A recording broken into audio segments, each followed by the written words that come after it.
굉장히 무더운 날씨입니다. 무더운 날씨 속에서도 여러분 건강 조심하시고, 그리고 이런 날씨 가운데서도 또 우리의 삶을 인도해 가시는 그 하나님을 또 매 순간마다 느끼시는 우리 모두가 되기를 주님의 이름으로 소원합니다. 성경은 그야말로 하나님의 말씀이요 하나님의 계시입니다. 그래서 우리는 성경을 통하여, 이 성경 말씀을 통하여 살아계신 하나님을 만나게 되고, 또 우리의 믿음을 더욱더 강화시켜 나가고는 합니다. 그와 더불어서 성경은 또 수많은 인물들이 등장하는 그야말로 인물 열전이라고 해도 과언이 아닐 것입니다. 신약과 구약에 정말 많은 인물들이 등장함으로 인해서 그들의 삶을 통하여, 그들의 일대기를 통하여 또 하나님의 역사하심을 또 깨닫게 되고, 또 하나님의 일하심을 또 목격하는 그러한 또 은혜를 누리게 되는데요. 우리가 구약, 신약에 등장하는 모든 인물들 가운데서 이 다윗을 빼면 참 섭섭합니다. 그래서 그야말로 다윗은 우리가 주일학교 시절부터 해서 또 작년에 이르기까지 모든 예배 시간마다 또 각 모임마다 자주 거론되는 그런 인물이요, 또 믿음의 선배가 아닐 수 없습니다. 그래서 이 다윗은 참, 또 보면은 이 소년 시절의 다윗은 참 또 똘똘하고, 또 하나님 사랑하기를 또 열심히 사랑하는 또 그러한 소년 다윗 아니었습니까? 그래서 주일학교에서 좀 똘똘하고 열심히 신앙생활하는 친구들을 향해서 참 다윗 같다라는 말을 하고는 합니다. 근데 저는 그런 말을 한 번도 들어보지 못했고요. 자, 그래서 이 다윗은 참으로 위대한 믿음의 선배요, 또 신앙의 선진이 아닐 수 없는데, 또 이 다윗은 제가 한 달 전에 이 수요 예배 시간의 말씀을 통해서 또 말씀드렸지만, 그는 뭐 왕족도 아니었고, 또 태어나면서부터 뭐 이렇게 택함받은 그러한, 또 왕으로서 택함받은 그런 사람이 결코 아니었습니다.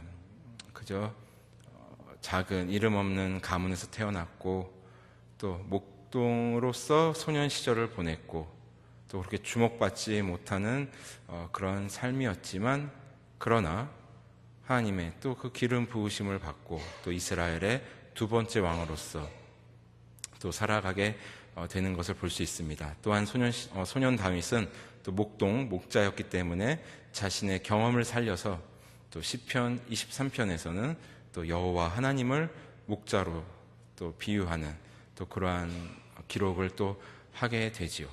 그야말로 다윗의 일생을 통해서, 다윗의 삶을 통해서 그야말로 우리는 오늘날에도 살아계신 하나님을 만날 수 있고, 또 하나님의 일하심을, 그와 더불어서 신앙의 교훈을 느낄 수 있습니다. 또 다윗 하면 빼놓을 수 없는 일화가 바로 오늘 우리가 같이 읽은 이 본문의 상황, 즉 다윗과 이 골리앗의 싸움, 또 이것을 빼놓을 수 없습니다. 그래서 다윗 하면은 또 골리앗, 이렇게 따라다니는 상황이 아닐 수 없는데요. 아까 말씀드렸지만 저는 소년 시절에 다윗 같다라는 말은 들어보지 못했지만 참 골리앗 같다라는 말은 많이 들었습니다.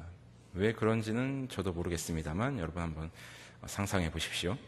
자, 이 다윗과 골리앗의 싸움, 참 우리 모두가 알고 있는 장면이고, 참 주일학교 시절부터 많이 보아왔던 그런 성경 말씀입니다. 하지만 우리가 오늘 이 익숙한 이 성경 말씀을 통해서 우리가 더욱더 하나님의 은혜를 좀 더 깨닫고, 또 하나님을 향한 헌신, 과연 무엇인지 우리가 좀 더 알아봤으면 좋겠습니다. 다윗은 아까도 말씀드렸지만 그렇게 주목받던 사람은 아니었고, 그저 이스라엘의 이름 없는 작은 목동에 불과했던 그런 아이였습니다. 그래서 사무엘 선지자 역시 하나님의 명을 받들어서 그 이스라엘 차기 왕을 좀 알아보기 위해서 그 이새의 집에 가지 않았습니까? 다윗의 집에 갔는데, 그래서 그 다윗의 아버지인 이새조차도 다윗이 아닌 그의 형들을 쭉 사무엘에게 소개시켜 줄 정도로 다윗은 그렇게 주목받던 사람은 아니었습니다. 하지만 목자로서, 목동으로서 최선을 다해서 자신에게 부여된 그 양들을 지키기 위해 하루하루 최선을 다해 살아갔던 그러한 인물임에는 틀림없습니다. 그리고 어려서부터 여호와 하나님을 가까이 하고 하나님을 사랑하던 그런 아이였음에 틀림없습니다. 그래서 오늘 본문 역시 다윗은 이스라엘의 군사로서 그 블레셋과의 전쟁터에 간 것이 아니라 그 전쟁터에 출정한 자신의 형들에게 그 떡과 치즈를 가져다 주기 위해서, 그 아버지의 심부름이죠. 떡과 치즈를 가져다 주기 위해서 그 전쟁터로 이제 가게 된 것입니다. 그야말로 그 전쟁에 참전하기 위해서 간 것이 아니죠.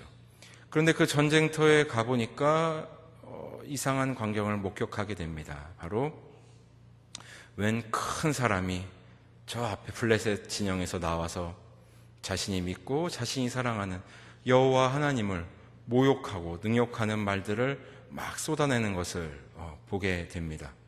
그런데 더욱더 놀라운 것은 이 이스라엘 진영에서는 그러한 블레셋 그리고 그러한 골리앗의 도발에 맞서서 싸우려는 의지를 아무도 보이질 않습니다. 그 골리앗과 맞서는 군사가 단 한 명도 없던 것이지요. 군인도 없었고 자신의 형들도 그 앞에 나가지 않았고 사울왕조차도 나가지 않았습니다. 자신이 사랑하고 자신이 경배하고 믿는 그 여호와 하나님이 그렇게 능욕당하고 모욕을 당하는데도 말입니다. 그 이스라엘 군사들은 겁에 질려 차마 골리앗과 싸울 그 엄두를 내지 못하는 것이죠. 그래서 다윗은 이러한 장면을 보고 이렇게 이야기합니다. 우리가 읽지는 않았지만 사무엘상 17장 26절에서 다윗은 이렇게 얘기합니다. 다윗이 곁에 서 있는 사람들에게 말하여 이르되 이 블레셋 사람을 죽여 이스라엘의 치욕을 제거하는 사람에게는 어떠한 대우를 하겠느냐?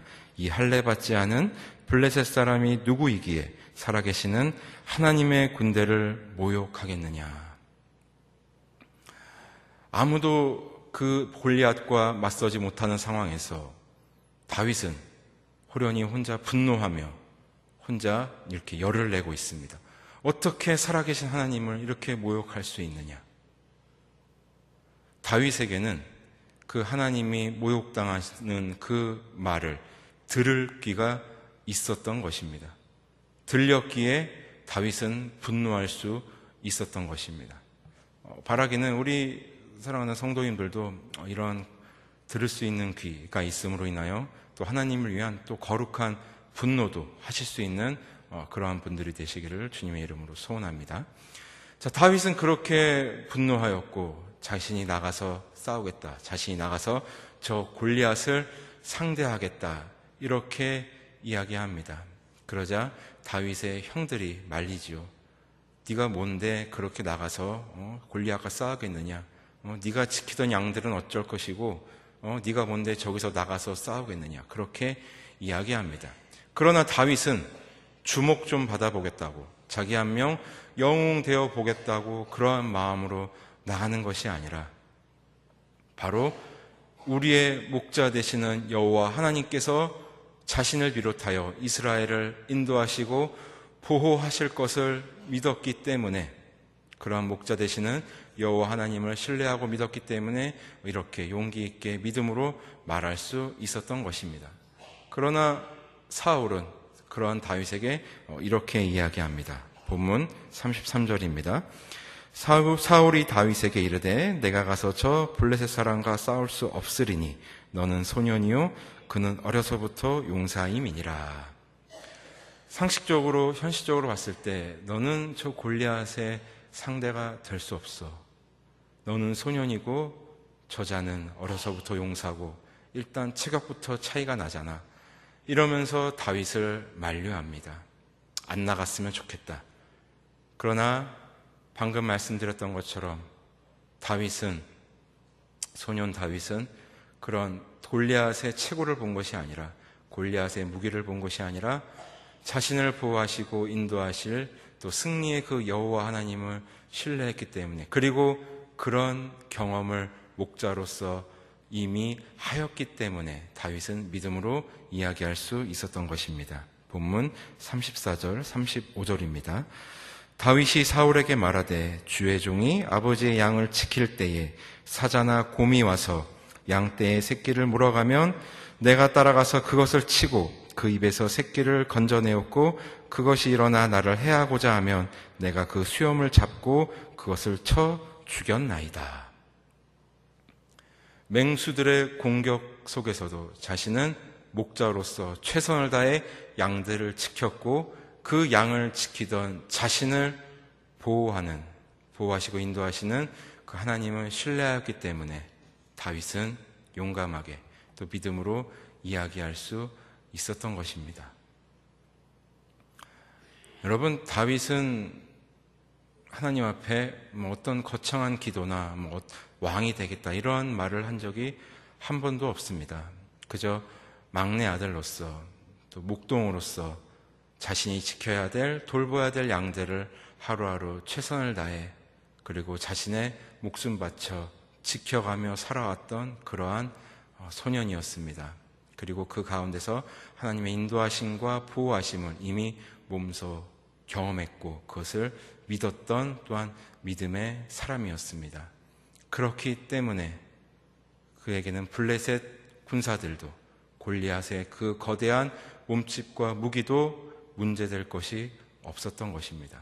그래서 그는 당당하게 자신이 골리앗과 싸우고 그 여호와 하나님의 이름을 높여드리겠다는 그러한 마음으로 나가게 되는 것입니다. 그래서 사울이 그런 다윗을 보고 자신의 갑옷과 자신의 무기를 들려줍니다. 그러나 다윗은 어려서부터 한 번도 갑옷을 입어보거나 칼을 쓰던 그런 군인이 아니었습니다. 그렇기 때문에 그 갑옷과 칼을 차고 시험적으로 걸어보다가 이것이 익숙하지 않으므로 그 갑옷과 칼을 내려놓고 본래 자신의 모습이었던 그 목동의 모습으로 나아가게 됩니다. 본문 40절입니다. 손에 막대기를 가지고 시내에서 매끄러운 돌 5을 골라서 자기 목자의 제구 곧 주머니에 넣고 손에 물매를 가지고 블레셋 사람에게로 나아가니라. 돌멩이 5개.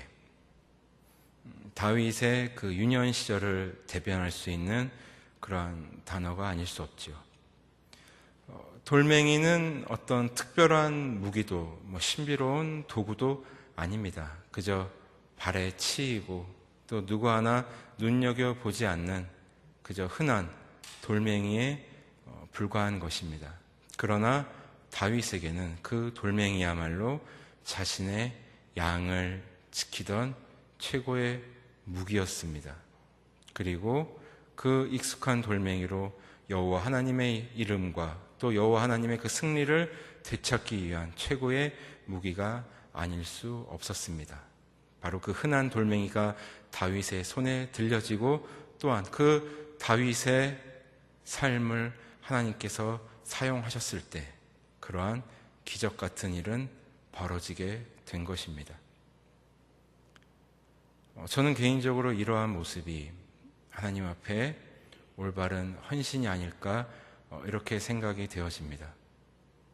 다윗은 거듭 말씀드리지만 한 번도 하나님 이스라엘 왕이 되게 하여 주옵소서, 하나님 이 이스라엘 모든 민족이 하나님을 경배하고 또 더 나아가 모든 민족이 하나님을 경배하게 하는 그러한 삶을 살겠습니다, 이렇게 기도하거나 그렇게 하나님 앞에 서원하지 않았습니다.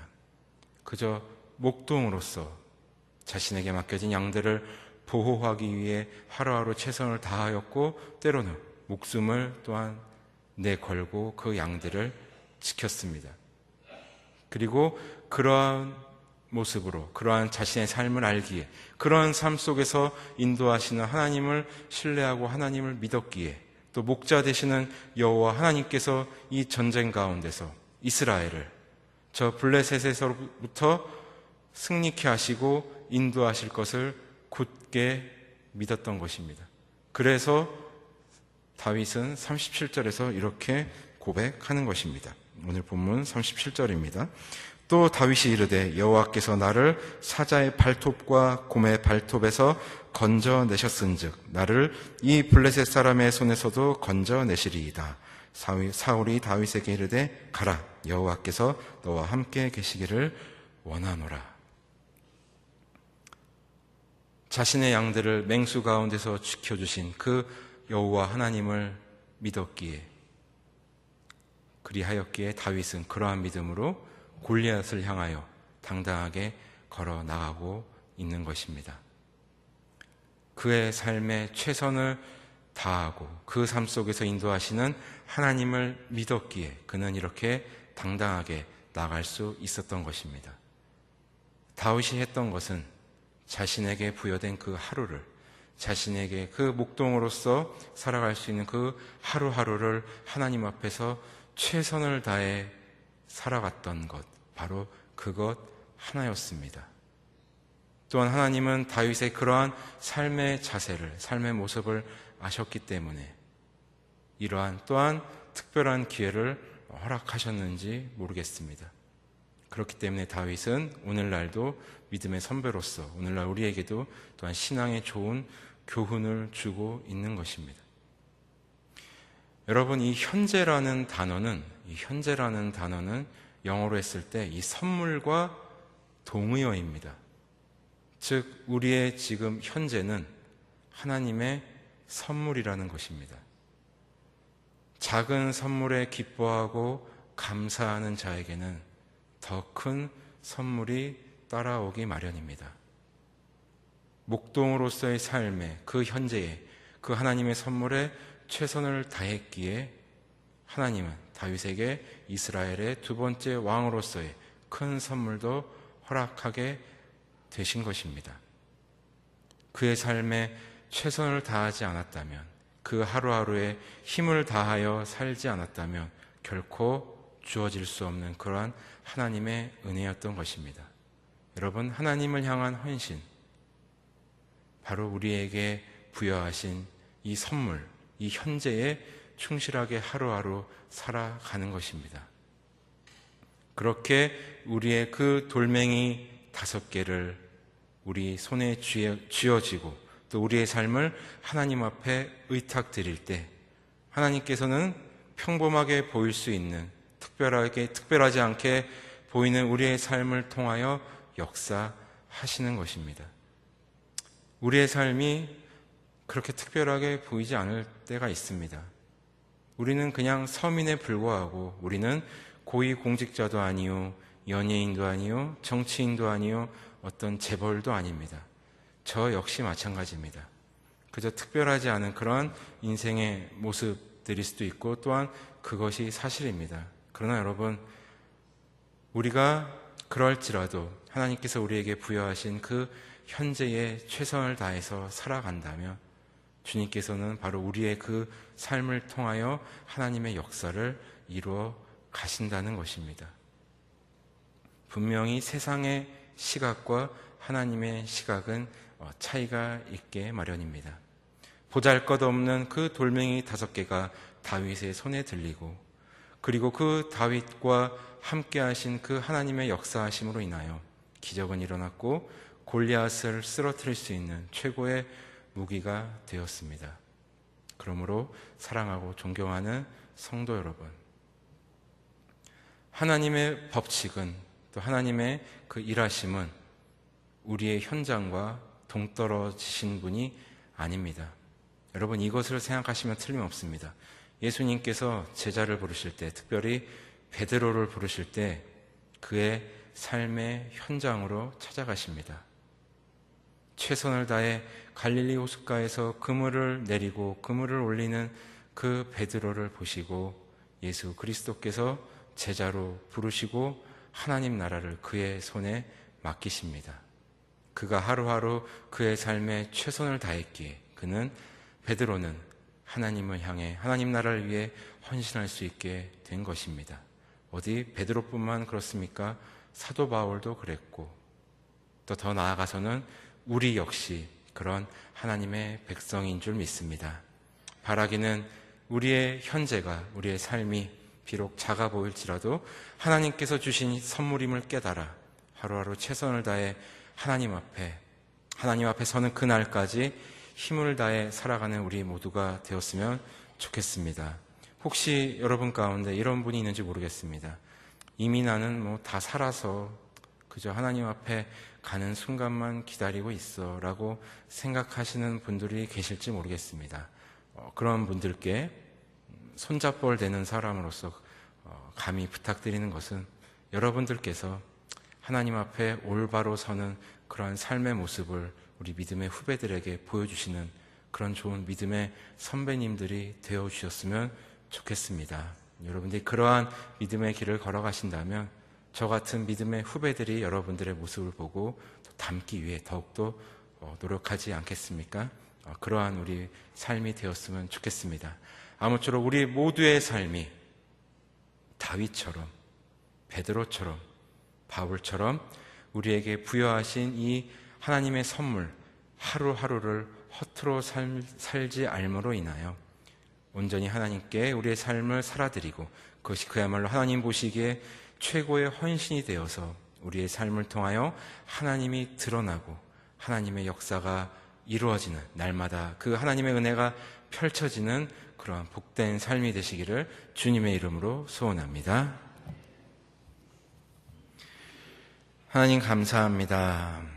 우리에게 오늘 이 현재를 또한 이 선물을 주셔서 감사합니다. 하나님 바라기는 소년 다윗이 그러했던 것처럼 우리에게 부여하신 이